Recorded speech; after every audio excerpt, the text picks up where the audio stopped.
Hello student, आपका हमारे YouTube channel पर स्वागत है। दोस्तों, आज हम भारत के भूगोल के बारे में बात करेंगे।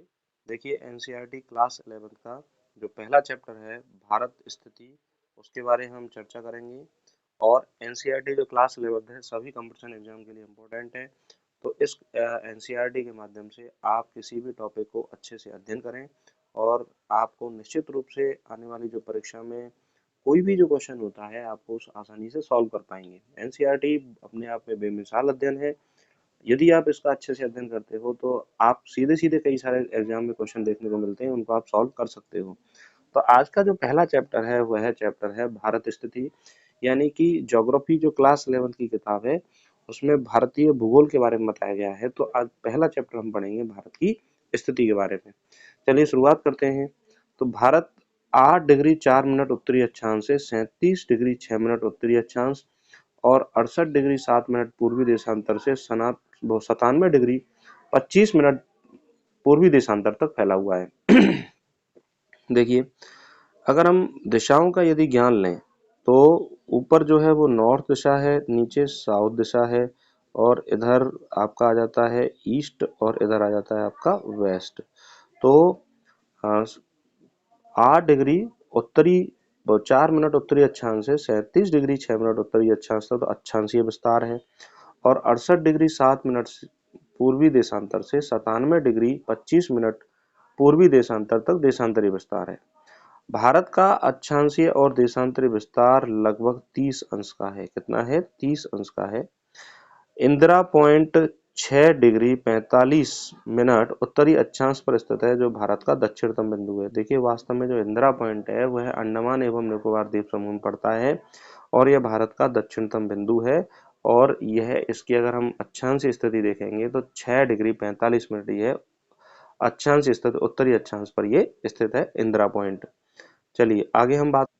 भारत का मानक याम्योत्तर 82 डिग्री 30 मिनट पूर्वी यामोत्तर को चुना गया है। देखिए, ये याम्योत्तर का अर्थ होता है कि ऐसी समय रेखा जिसके द्वारा समय निर्धारण किया जाता है। तो भारतीय मानक समय रेखा है 82.5 डिग्री पूर्वी यामोत्तर या 82 डिग्री 30 मिनट पूर्वी यामोत्तर। इसको चुना गया है, जो समय रेखा है इसको चुना गया है। और यह एक देशांतरी रेखा है जो भारत के 5 राज्यों से होकर गुजरती है। भारत विश्व का 7वां बड़ा देश है। मानक यामोत्तर 82.5 डिग्री है या 82 डिग्री 30 मिनट पूर्वी यामोत्तर चुना गया है। देखिए, यामोत्तर का मतलब होता है कि भारतीय समय रेखा। भारतीय समय रेखा कौन सी देशांतरीय रेखा से निर्धारित होती है? भारतीय समय रेखा 82 डिग्री 30 मिनट पूर्वी जो यामोत्तर है उससे निर्धारित होती है। तो भारत का जो मानक समय है वह है 82 अंश 30 मिनट पूर्वी यामोत्तर को माना गया है। अगर विश्व में भारत की बात करें तो विश्व में भारत का 7वां बड़ा देश है। विश्व में भारत विश्व के संपूर्ण भौगोलिक क्षेत्रफल का लगभग 2.4% है भारत। देखिए, एनसीईआरटी पुस्तक में साफ बताया गया है कि विश्व के जितना भी भौगोलिक क्षेत्र है उसका कितना है? 2.4% हमारा भारत है। बांग्लादेश के साथ भारत की सबसे लंबी सीमा लगती है। स्थलीय सीमा कौन सी देश के साथ लगती है? बांग्लादेश के साथ लगती है। वर्तमान में भारत में देखिए 28 राज्य हैं। कितने राज्य हैं? 28 राज्य है और 8 केंद्र शासित प्रदेश हैं। क्षेत्रफल की दृष्टि से राजस्थान सबसे बड़ा और गोवा सबसे छोटा राज्य है। जनसंख्या की दृष्टि से उत्तर प्रदेश सबसे बड़ा और सिक्किम सबसे छोटा राज्य है। तो अगर क्षेत्रफल मतलब राज्यों की बात की जाए तो भारत में टोटल 36 राज्य हैं, 28 तो राज्य हैं और 8 केंद्र शासित प्रदेश हैं। क्षेत्रफल की दृष्टि से राजस्थान सबसे बड़ा राज्य है और गोवा सबसे छोटा राज्य है और जनसंख्या की दृष्टि से उत्तर प्रदेश सबसे बड़ा राज्य है और सिक्किम सबसे छोटा राज्य है। भारतीय प्रायद्वीप हिंद महासागर में 1600 किलोमीटर तक फैला हुआ है। देखिए, प्रायद्वीप का मतलब होता है कि भारत की वह स्थलीय सीमा जो समुद्र से लगती है, सागर से लगती है। तो वह लगभग कितनी है? 1600 किलोमीटर है। पश्चिम में अरब सागर है और पूर्व में बंगाल की खाड़ी है। देखिए, मैप यदि आप देखोगे भारत का तो उसमें पश्चिम दिशा में आपको क्या दिखाई देगा? अरब सागर दिखाई देगा और पूर्व में आपको क्या दिखाई देगी? बंगाल की खाड़ी दिखाई देगी। तो देखिए, ये जो हमारा चैप्टर है ये भारत के बारे में बता रहा है कि भारतीय भौगोलिक स्थिति किस तरह से है। चलिए आगे हम बात करते हैं। भारत की स्थलीय सीमा 7 देशों की सीमाओं से लगी हुई है और वो 7 देश कौन-कौन से हैं? पहला देश है चीन, दूसरा है नेपाल, तीसरा भूटान, बांग्लादेश, पाकिस्तान, अफगानिस्तान और म्यांमार। तो भारतीय स्थलीय सीमा कितने देशों के साथ लगती है? 7 देशों के साथ लगती है। चीन, नेपाल, भूटान, बांग्लादेश, पाकिस्तान, अफगानिस्तान और म्यांमार।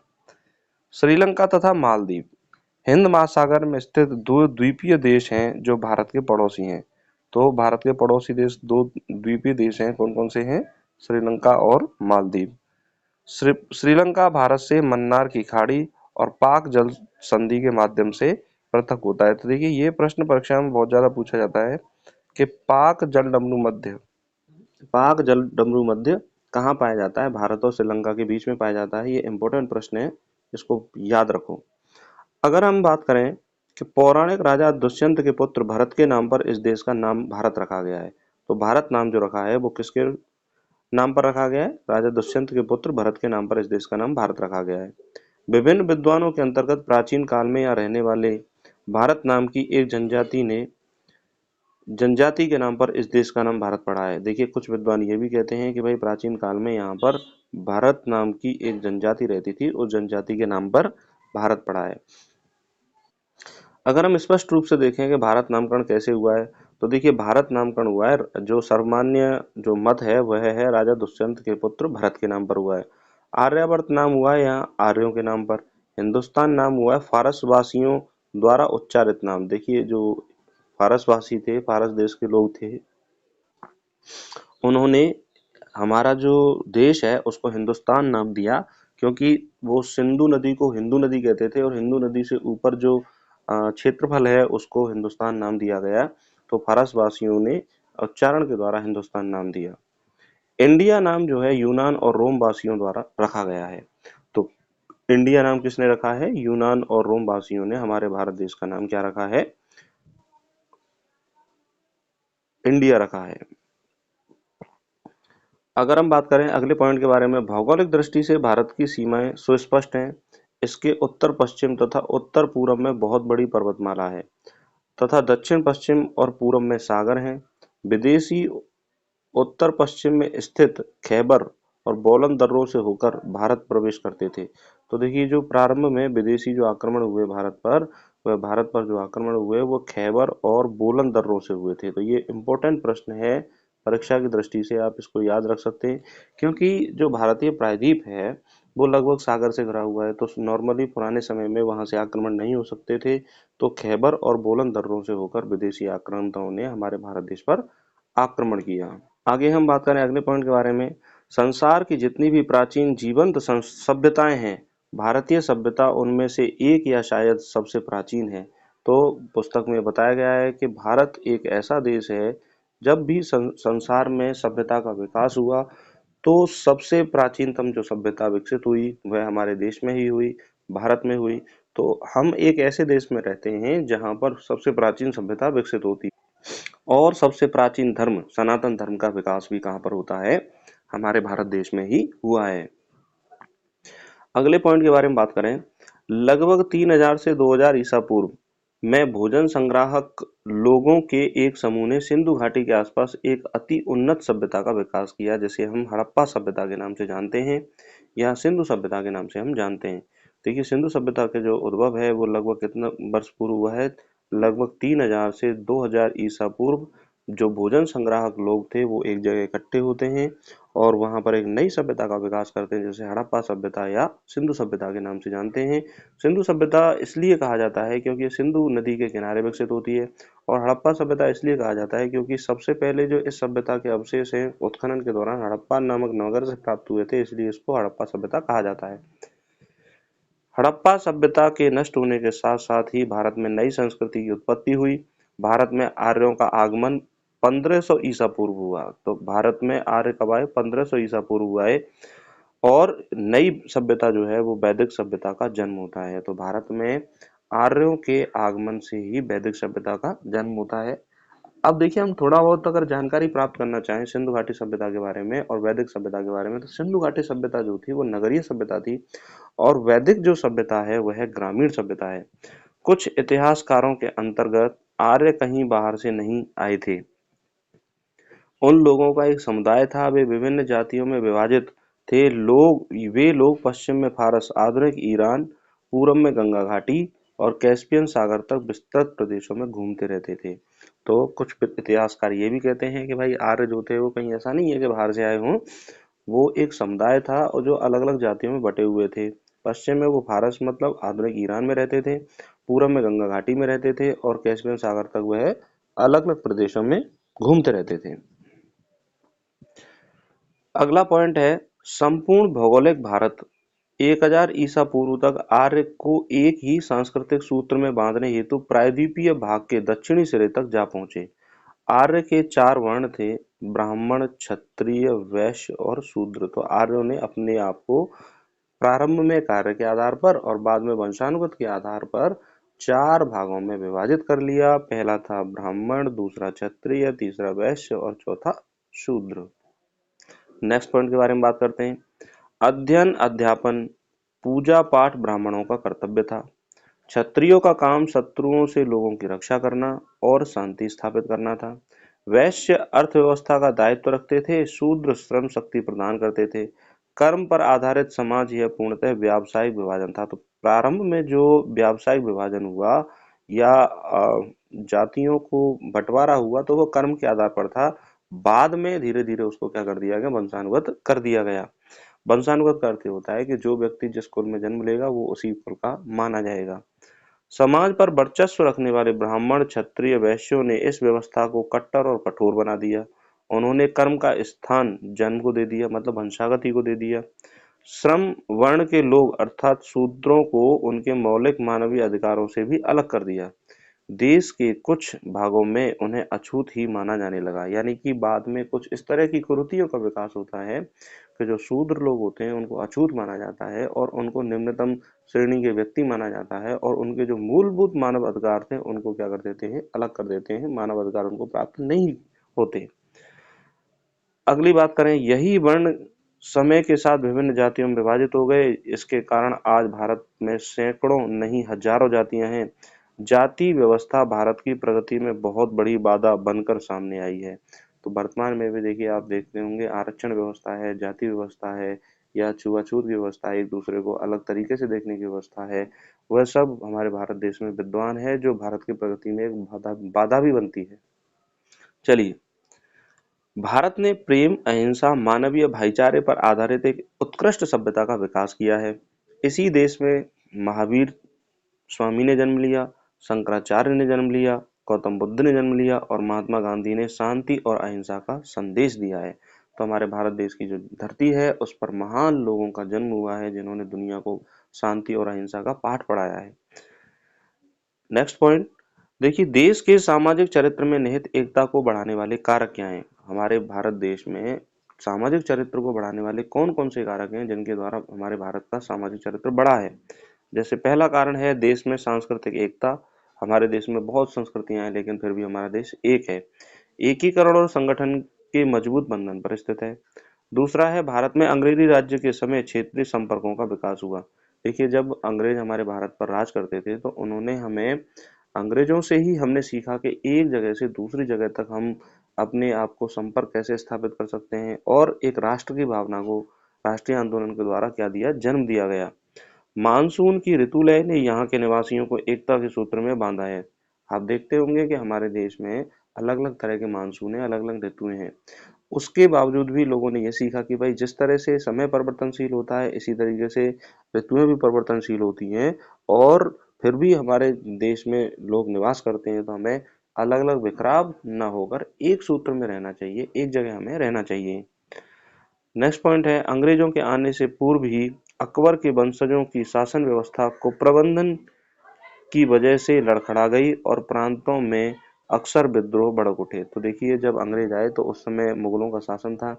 उन्होंने अच्छी तरह से प्रबंधन नहीं किया, अच्छी तरह से उस देश की अर्थव्यवस्था को नहीं संभाला। तो अंग्रेजों को यहाँ पर व्यापार करने के उद्देश्य से आए थे और धीरे धीरे उन्होंने भारत को अपना क्या बना लिया, उपनिवेश बना लिया और मुगल साम्राज्य को उखाड़ फेंका और भारत को एक लंबे समय तक 200 वर्षों तक गुलाम बना के रखा और भारत के लोगों पर बहुत सारे अत्याचार हुए। अगर हम बात करें, देखिए मैं कह रहा था कि राष्ट्रीय आंदोलन के दौरान राष्ट्र की भावना का विकास होता है, लेकिन ये राष्ट्रीय आंदोलन हुआ क्यों? अंग्रेजों से विरोध लेने के लिए ये राष्ट्रीय आंदोलन उत्पन्न होता है। पर इसका एक लाभ ये हुआ कि पहले जहां भारत देश अलग अलग राज्यों में बटा हुआ था, देशी रियासतों में बटा हुआ था, अब उन देशी रियासतों को मिलाकर एक देश का सपना देखा जाने लगा। तो वास्तव में भारत को एकजुट रखने का श्रेय अंग्रेजों को ही दिया जाता है। भारत के पड़ोसी देश म्यांमार, भूटान, बांग्लादेश, मालदीव, पाकिस्तान, अफगानिस्तान, चीन, नेपाल, श्रीलंका हैं। इसकी स्थिति दक्षिण एशिया में ऐसी है कि संपूर्ण हिंद महासागर पर नियंत्रण रहता है। तो हमारा भारत देश की जो स्थिति के आधार पर, यानी हिंदुस्तान के आधार पर ही हिंद महासागर नाम रखा गया है। और हमारे भारत की इस तरह से स्थिति है कि संपूर्ण हिंद महासागर पर भारत जो है वो अपना पूरा नियंत्रण रखता है। नेक्स्ट पॉइंट है, भारतीय गणतंत्र का क्षेत्रफल 32,87,263 वर्ग किलोमीटर है। तो भारत का जो क्षेत्रफल है वह 32,87,263 वर्ग किलोमीटर है, जो संपूर्ण विश्व के क्षेत्रफल का 2.42% है। भारत देश की क्षेत्रफल की दृष्टि से संसार का 7वां बड़ा देश है। इसकी जनसंख्या 2011 के अंतर्गत 121 करोड़ है, जो विश्व की कुल जनसंख्या का 17.44% है। ये इंपॉर्टेंट है, पूछा जा सकता है। जनसंख्या की दृष्टि से भारत चीन के बाद संसार में दूसरा स्थान रखता है। नेक्स्ट पॉइंट है, संयुक्त राज्य अमेरिका के बाद कृषि योग्य भूमि की दृष्टि से संसार में भारत दूसरे स्थान पर है। तो देखिए, यदि अगर पूरे विश्व में कृषि योग्य भूमि सबसे पहले स्थान पर है तो वो कौन सा? यूएसए। और दूसरे स्थान पर जो देश का नाम आता है वह कौन सा है? हमारा भारत है। अगला पॉइंट है, भारत की मुख्य भूमि 8 डिग्री 4 मिनट उत्तरी अक्षांश से 37 डिग्री 6 मिनट उत्तरी अक्षांश और 68 डिग्री 7 मिनट पूर्वी देशांतर से 97 डिग्री 25 मिनट पूर्वी देशांतर के बीच फैली हुई है। उत्तर से दक्षिण तक भारत की जो दूरी है वह 3214 किलोमीटर है और पूर्व से पश्चिम तक इसकी दूरी जो है वह है 2933 किलोमीटर है। तो देखिए, मैप का यदि हम उपयोग करेंगे, ये नोट्स जब आप पढ़ रहे हो तो एक फास्ट डिवीजन के हिसाब से उपयोगी है, लेकिन मैप का यदि हम उपयोग करेंगे तो बहुत अच्छे से हम इसको चैप्टर को अच्छे से समझ पाएंगे और भारत की स्थिति विस्तार के बारे में हम जान पाएंगे। क्योंकि देखिए, हम एनसीईआरटी का अध्ययन कर रहे हैं, एनसीईआरटी की एक एक लाइन परीक्षा की दृष्टि से इंपॉर्टेंट है। तो जो भी स्टूडेंट कंपटीशन एग्जाम की तैयारी कर रहा है, चाहे वो कोई सा भी कंपटीशन एग्जाम है, एनसीईआरटी की आप एक एक लाइन याद रखेंगे तो आप निश्चित रूप से सफलता की ओर अग्रसर होंगे। तो भारत के उत्तर से दक्षिण तक जो दूरी है वह है 3214 किलोमीटर और पूर्व से पश्चिम तक इसकी दूरी है 2933 किलोमीटर। नेक्स्ट पॉइंट के बारे में हम बात करते हैं। भारत को कर्क रेखा लगभग 2 भागों में बांटती है। भारत की स्थल सीमा नेपाल, भूटान, म्यांमार, पाकिस्तान, चीन, अफगानिस्तान और बांग्लादेश से लगती है। अगला पॉइंट है, उत्तर में चीन के साथ 3,917 किलोमीटर लंबी सीमा है। चीन के साथ कितनी है? 3,917 किलोमीटर। बांग्लादेश के साथ 4,096 किलोमीटर। अफगानिस्तान के साथ सबसे कम सीमा है 80 किलोमीटर लंबी। उत्तर पश्चिम में पाकिस्तान के साथ सीमा है 3310 किलोमीटर लंबी और भारत की नेपाल के साथ जो सीमा है 1752 किलोमीटर लंबी। म्यांमार के साथ है 1458 किलोमीटर लंबी और भूटान के साथ है 587 किलोमीटर लंबी जो अंतर्राष्ट्रीय सीमा भारत लगाता है। एक बार दोबारा रिवाइज करें इसको कि उत्तर में चीन के साथ जो सीमा है वह है 3917 किलोमीटर। बांग्लादेश के साथ है, पूरब में सीमा है 4096 किलोमीटर। अफगानिस्तान के साथ सीमा सबसे कम है। देखिए, मैक्सिमम जो है वो किसके साथ है? मैक्सिमम है आपकी बांग्लादेश के साथ और मिनिमम सीमा जो है वो अफगानिस्तान के साथ है 80 किलोमीटर। उत्तर पश्चिम में पाकिस्तान पड़ता है, उसके साथ है 3310 किलोमीटर अंतर्राष्ट्रीय सीमा। भारत की नेपाल के साथ सीमा है 1752 किलोमीटर। म्यांमार के साथ है 1458 किलोमीटर। भूटान के साथ है 587 किलोमीटर। अगला पॉइंट है, भारत की स्थलीय सीमा की कुल लंबाई है 15,200 किलोमीटर। समुद्री किनारे की कुल लंबाई 6100 किलोमीटर है। प्रायद्वीपीय पठार हिंद महासागर में लगभग 1600 किलोमीटर दूरी तक अंदर चला गया है। तो कितनी दूरी तक अंदर चला गया है प्रायद्वीपीय पठार हिंद महासागर में? 1600 किलोमीटर दूर तक अंदर चला गया है। इसी कारण हिंद महासागर 2 सागरों अर्थात अरब सागर और बंगाल की खाड़ी के रूप में बट गया है। तो हिंद महासागर कितने भागों में बट गया है? 2 सागरों में बट गया है, अरब सागर और बंगाल की खाड़ी में। क्यों बट गया है? क्योंकि वो जो प्रायद्वीपीय पठार है वह 1600 किलोमीटर दूरी तक अंदर चला गया है। और अंतिम पॉइंट है, भारत में वर्तमान में कितने हैं? 28 राज्य हैं। कितने राज्य हैं? 28 राज्य हैं और 8 केंद्र शासित प्रदेश हैं। भारत पश्चिमी और पूर्वी एशिया के मध्य में स्थित है। तो इम्पोर्टेंट बात है, अगर हम एशिया की बात करें तो पश्चिमी और पूर्वी एशिया के मध्य में स्थित जो देश है उसका नाम क्या है? भारत है। तो इस तरह से दोस्तों हमने इंडियन ज्योग्राफी का जो एनसीईआरटी क्लास 11th का जो पहला चैप्टर है उसको बहुत कम समय में हमने रिवाइज किया। आशा करता हूँ कि आपको ये चैप्टर समझ में आया होगा। यदि आपको ये चैप्टर एक बार में समझ में नहीं आता है तो आप इसको दोबारा देखेंगे तो ऑटोमेटिक समझ में आ जाएगा। एनसीईआरटी जो बुक है वह बहुत महत्वपूर्ण है किसी भी परीक्षा के लिए। आप इसका बहुत अच्छे से अध्ययन करें।